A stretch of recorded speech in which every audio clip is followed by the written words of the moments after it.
আসসালামু আলাইকুম viewers, welcome to my back YouTube channel uploading রং পেজ থেকে একটি মজাদার রেসিপি নিয়ে আসছি। আজকে মোমো তৈরি করব।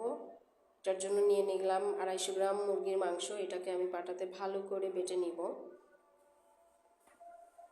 এটা যদিও সিদ্ধ করে, বাট আমি সিদ্ধ করিনি, কাঁচাটাই বেটে নিই। তারপর নিয়ে নিলাম 250 গ্রাম ময়দা, নিয়ে নিলাম স্বাদ মতো লবণ, দিয়ে দিলাম একটু সয়াবিন তেল। এটা দিয়ে এটাকে মিক্স করব সুন্দর করে।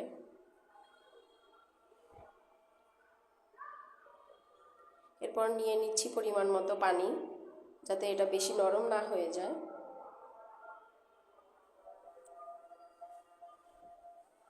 এটাকে ভালো করে মথে 20 মিনিট রেখে দিব।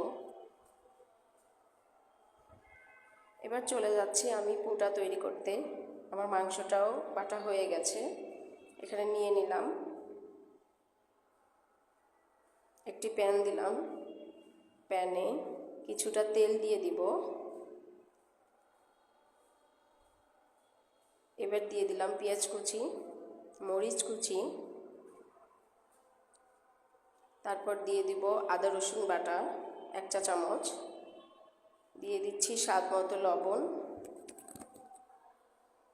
তারপর দিয়ে দেবো একটু গোলমরিচের গুঁড়া, দিয়ে এটাকে ভালো করে মাংস দিয়ে ভেজে নিব।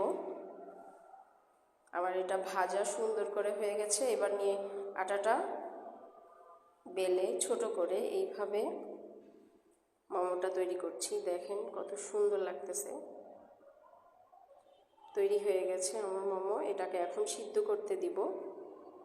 আমি দিয়ে দিলাম এটাকে চুলায় সিদ্ধ করতে। দেখেন কত সুন্দর হয়ে গেছে। অনেক ধন্যবাদ, টাটা।